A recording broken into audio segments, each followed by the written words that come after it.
അങ്ങനെ 2-3 ദിവസത്തെ അവധിക്ക് ശേഷം മോന് ഇതേ സ്കൂളിൽ വീണ്ടും പോവാണ്. അപ്പോൾ ഇന്ന് ഞാൻ സ്നാക്കായിട്ട് കൊടുത്തു വിടുന്നത് തന്തൂരി സോയാബീനാണ് കേട്ടോ. അത് നല്ല ടേസ്റ്റാണ്, കഴിക്കാൻ ഉണ്ടാക്കാൻ ഭയങ്കര സിമ്പിളുമാണ്. അപ്പോൾ അതിൻ്റെ കൂടെ ടൊമാറ്റോ സോസും കൂടെ വെച്ചിട്ടുണ്ട്. പിന്നെ എടുത്ത് കഴിക്കാൻ എളുപ്പത്തിന് വേണ്ടിയിട്ട് ഞാനൊരു ടൂത്ത് പിക്കും കൂടെ കുത്തി കൊടുക്കുന്നുണ്ട്. അപ്പോൾ ഇത് മക്കൾക്കൊക്കെ ഉണ്ടാക്കി കൊടുക്കുന്നത് നല്ലതാണ് കേട്ടോ, ഹെൽത്തിയും കൂടിയാണ്.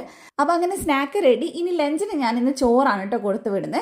ചോറെല്ലാം വെച്ച് കഴിഞ്ഞ് ഞാൻ വീഡിയോ എഡിറ്റ് ചെയ്യുമ്പോഴാണ് ആലോചിച്ചത്, പഠിച്ചോനെ ഈ ചോറിൻ്റെ അളവ് ഇച്ചിരി കൂടി പോയല്ലോ എന്ന്. മിക്കവാറും വന്നിട്ട് ഭയങ്കര വഴക്കായിരിക്കും ചോറ് കൂടിയെന്നും പറഞ്ഞിട്ട്. കാരണം ഒരു തവി ചോറ് ഞാൻ സാധാരണ ഇട്ട് കൊടുക്കലുള്ളൂ, ഇന്ന് 1.5 തവിയോളം ഇട്ട് കൊടുത്തിട്ടുണ്ട്. പിന്നെ അതിൻ്റെ കൂടെ സ്പെഷ്യലായിട്ട് ഞാൻ ഇട്ട് കൊടുത്തിട്ടുള്ളത് മഷ്റൂം മസാലയാണ് കേട്ടോ. അത് അവന് ഭയങ്കര ഇഷ്ടമാണ്.